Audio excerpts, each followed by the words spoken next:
আসসালামু আলাইকুম ওয়া রাহমাতুল্লাহি ওয়া বারাকাতুহু। ইন্নাল হামদুলিল্লাহি ওয়াহদাহু ওয়াসসালাতু ওয়াসসালামু আলা মান লা নাবিয়্যা বা'দাহ আম্মা বা'দ। সঠিক সময়ে সঠিক সিদ্ধান্ত নিতে পারা একজন মানুষের জীবনে অনেক বেশি গুরুত্বপূর্ণ, কিন্তু তার চাইতে হাজার গুণ বেশি গুরুত্বপূর্ণ হচ্ছে একজন শাসকের, যার উপরে লক্ষ কোটি মানুষের জীবনের সিদ্ধান্ত নির্ভর করে, সেই শাসকের সঠিক সময়ে সঠিক সিদ্ধান্ত গ্রহণ করতে পারাটা। এবং যখন শাসক এমন এক দেশের শাসক হন যেই দেশটার নিজস্ব কিছু সীমাবদ্ধতা রয়েছে, যার কাছে হাজার কোটি ট্রিলিয়ন ডলারের সম্পত্তি নেই, অথবা দেশটি যখন একটি উন্নয়নশীল দেশ অথবা দীর্ঘদিন নানা সমস্যায় জর্জরিত থাকা দেশ হয়, তখন সেই দেশের শাসককে সিদ্ধান্ত গ্রহণের ক্ষেত্রে আরো বেশি সতর্ক হওয়া উচিত। কেননা তাদের বা তার গৃহীত একটি ভুল সিদ্ধান্ত শুধু তাকে সাফার করাই বিষয়টা এরকম না, বরং একটি জাতি এবং একটি দেশ দীর্ঘ সময় সেই ভুল সিদ্ধান্তের সমস্যাগুলিকে সাফার করে। আমাদের সরকার বিগত কয়েকদিন আগে একটি সিদ্ধান্ত গ্রহণ করেছে যে তারা আমেরিকার কাছ থেকে বোয়িং 25টি বিমান ক্রয় করবে। আমি বোয়িং বিমানের বিষয়ে কথা বলার আগে আমি শুধু আমাদের সরকার প্রধানকে স্মরণ করিয়ে দিতে চাই যে উনি আজ থেকে কয়েক মাস পূর্বে ওনার এক বক্তব্যের মধ্যে বলেছিলেন যে যখন আমাদের চারপাশে যুদ্ধ পরিস্থিতি চলছে, তখন আমরা যুদ্ধের প্রস্তুতি না নিয়ে কিভাবে থাকতে পারি। আজকে শুরু হয়ে যাবে যুদ্ধ, এরকম পরিস্থিতিতে আমরা বাস করি। তো কাজেই এই পরিস্থিতির মধ্যে প্রস্তুতি না নেওয়াটা আত্মঘাতী। এটা উনার মুখের কথা ছিল, কিন্তু এই কথা বলার পরে উনি কি এদেশে যুদ্ধ গ্রহণের বা যুদ্ধের জন্য পূর্বের চাইতে কোনো প্রস্তুতি গ্রহণ করেছেন? দ্বিতীয় কথা হচ্ছে, যেখানে কিছুদিন আগেই, মাত্র এক সপ্তাহ আগে মাইলস্টোনের মতো একটি বিপজ্জনক হৃদয় বিদারক বিমান দুর্ঘটনা ঘটল, এবং সেটি আমাদের বিমান বাহিনীর বিমান দুর্ঘটনা ঘটল, সেই দুর্ঘটনার পরে আমাদের দেশের শাসকগণ কিভাবে বোয়িং বিমান ক্রয় করার কথা কল্পনা করতে পারে? মহান আল্লাহ তাআলা পবিত্র কোরআনের মধ্যে বলছেন যে ওয়াইদ্দু লাহুম মাস্তাতা'তুম মিন কুওয়াহ, যে তোমরা যুদ্ধের জন্য প্রস্তুতি গ্রহণ করো।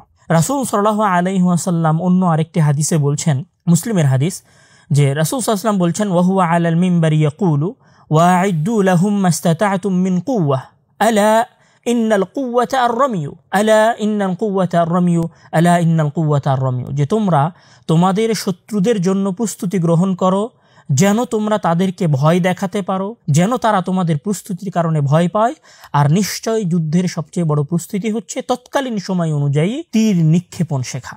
রাসূল সাল্লাল্লাহু আলাইহি ওয়াসাল্লামের এই হাদিসকে সামনে রেখে আমরা মনে করি ভূরাজনৈতিকগত কারণে এবং এই দক্ষিণ এশিয়ায় সৃষ্টি হওয়া সমস্যাকে সামনে রেখে এবং দৈনন্দিন বৃদ্ধি পাওয়া রাজনৈতিক সংকটকে সামনে রেখে বাংলাদেশের জন্য বর্তমান সময়ে সবচেয়ে উপযোগী সিদ্ধান্ত ছিল যে বাংলাদেশ বোয়িং বিমান নয়, কোনো যাত্রীবাহী বিমান নয়, বরং যুদ্ধ বিমান ক্রয় করবে, অথবা বাংলাদেশের নিরাপত্তা ব্যবস্থা নিশ্চিত করার জন্য বিমান ক্রয় করবে।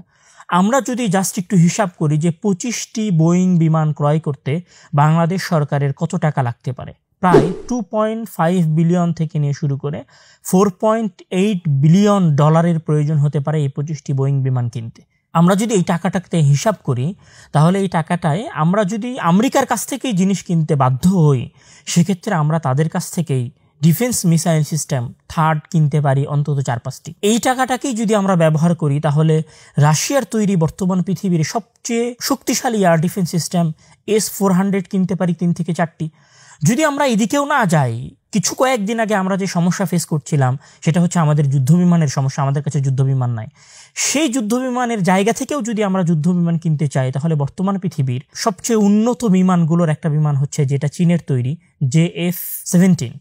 এই বিমানটাও যদি আমরা কিনতে চাই, তাহলে আমরা এই সমপরিমাণ অর্থে 133টি গ্রেড ব্লক 3, মানে যেটা এখনো চীনের কাছে পরিকল্পনায় আছে, চীন এটা অন দ্য প্রসেসিং, সবচেয়ে উন্নত বিমান, যুদ্ধ বিমানগুলোর একটা, এইটা আমরা 133টা বিমান কিনতে পারি। যদি আমরা এটাও না কিনি, আমরা যদি যুদ্ধ বিমান কিনতেও আমেরিকার কাছে দায়বদ্ধ হই, তাহলে আমরা F-35 লাইটিং, যেটা আমরা সেই যুদ্ধ বিমানটা কিনতে পারি 48টারও অধিক। ঠিক এরকম ভাবে আমরা যদি হিসাব করি, তাহলে এই টাকায় আমরা মোটামুটি ভালো সংখ্যক যুদ্ধ বিমান কিনতে পারি। তাহলে যেইটা আমাদের সমাজের, আমাদের দেশের জন্য বর্তমান সময়ে সবচেয়ে নিডি জিনিস, আমরা সেই দিকে মনোযোগ না দিয়ে সেই দিকে ফোকাস না দিয়ে যেই সমস্যা আমরা কিছুদিন আগে সাফার করলাম সেই সমস্যা থেকে না ওঠার চেষ্টা করে আমরা কেন শুধুমাত্র পরাশক্তির হাতে বন্দী হয়ে যাওয়ার জন্য বোয়িং বিমান কেনার জন্য আগ্রহী হচ্ছি, অথবা বোয়িং বিমান কেনার চুক্তি কমপ্লিট করে ফেলতেছি? এটা কি আমাদের দেশের সরকারের এবং আমাদের দেশের জন্য সঠিক সিদ্ধান্ত? এখানে যদি আমি আরও একটু কথা বলি যে আসলে বর্তমান পৃথিবীতে দুই ধরনের বিমান কোম্পানি সবচেয়ে বেশি প্রচলিত। একটা হচ্ছে বোয়িং, যেটা আমেরিকান কোম্পানি, আর একটা হচ্ছে একটা ইউরোপিয়ান কোম্পানি, যেটা এয়ারবাস। যদি বিমান দুর্ঘটনার হিসাব করা হয় তাহলে পৃথিবীর ইতিহাসে যত বড় বড় বিমান দুর্ঘটনাগুলো ঘটেছে, যাত্রীবাহী বিমান দুর্ঘটনা, তার মধ্যে সবচেয়ে বেশি বিমান দুর্ঘটনার শিকার হয়েছে বোয়িং বিমানগুলো। এখানে 2025 সালে 12 জুন ভারতে যে বিমান দুর্ঘটনা হলো, এই বিমান দুর্ঘটনা ছিল বোয়িংয়ের, যেখানে 280 জন লোক নিহত হয়েছে। এর আগে 2018 ও 19 সালে আলাক্সা এয়ারলাইন্সের বোয়িংয়ের বিমানের দুর্ঘটনা ঘটে। এছাড়াও 2019 সালে ইথিওপিয়ার আদ্দিস আবাবা থেকে উড্ডয়নের পরে বোয়িংয়ের 777 ম্যাক্স একটি বিমান দুর্ঘটনার শিকার হয়, যেখানে 157 জন মানুষ মারা যায়। এছাড়াও ইন্দোনেশিয়ার জাকার্তা থেকে উড়ে এসে জাভা সাগরে একটি বিমান দুর্ঘটনা হয় বোয়িং বিমানের 777 ম্যাক্সের, যেখানে 189 জন মানুষ মারা যায়। আমরা যদি আরেকটু বিজনেস পারপাজে হিসাব করি তাহলে এয়ারবাস এবং বোয়িং বিমানের মধ্যে তুলনামূলক বোয়িং বিমান 2024 সালে প্রায় 11 মিলিয়ন মার্কিন ডলারের ক্ষতির মধ্যে রয়েছে, যেখানে এয়ারবাস কোনো লসের মধ্যেই নাই। এছাড়াও যদি আমি আরো বলি যে এয়ারবাস গত বছর বিমান বিক্রি করেছে প্রায় 750টা, আর যেখানে বোয়িং বিমান তার বিমান বিক্রি করেছে 525-এর আশেপাশে। আমরা যদি এই ছোট্ট কথাটার সামারি করি, আমরা দীর্ঘ তত্ত্ব উপাত্ত পেশ না করে জাস্ট সংক্ষিপ্ত এই কথাগুলো দিয়ে যদি অনুমান করি, আমরা যদি যাত্রীবাহী বিমানও ক্রয় করতে চাই তাহলে সেটাও বোয়িং এর কাছ থেকে ক্রয় করা উপযুক্ত নয়, বরং আমাদের যদি যাত্রীবাহী বিমান ক্রয় করার প্রয়োজন হয় তাহলে সেটা আমরা এয়ারবাসের কাছ থেকে কিনতে পারি। আর আমরা যদি আমেরিকার কাছ থেকে বিমান ক্রয় করতে বাধ্য হই শুল্ক কমানোর ক্ষেত্রে, তাহলে আমরা তাদের যে যুদ্ধ বিমান আছে সেটা কিনতে পারি, অথবা তাদের কাছে যে এয়ার ডিফেন্স সিস্টেম আছে সেটা কিনতে পারি, যেটা আমাদের দেশের জন্য বর্তমান সময়ে রাজনৈতিক পরিবেশে সবচেয়ে বেশি প্রয়োজন। যদি আমরা, এবং আরেকটি কথা, আমরা যদি বলয় থেকে বের হয়ে যেতে চাই, যে এতদিন ছিলাম দাদাবাবুদের পরাশক্তির মধ্যে, এখন আমরা ঢুকে যাচ্ছি আমেরিকান পরাশক্তির অতল চোরাবালির মধ্যে। আমরা যদি এই চোরাবালি থেকে বের হতে চাই তাহলে আমাদের উচিত বর্তমানে চীনের কাছ থেকে বিমান কেনা, যেখানে আমরা উন্নত মানের, বর্তমান সময়ের সবচেয়ে উন্নত প্রযুক্তির ব্লক 3-র F-17 বিমান আমরা কিনতে পারবো মোর দ্যান 100। আমি এই সংক্ষিপ্ত কথার মাধ্যমে দেশ ও জনগণের মানুষকে পয়গাম দিতে চাই যে সরকারের এই বোয়িং বিমান ক্রয়ের বিরুদ্ধে আপনারা আওয়াজ উঠান, সরকারকে বাধ্য করুন এই সিদ্ধান্ত থেকে ফিরে আসতে।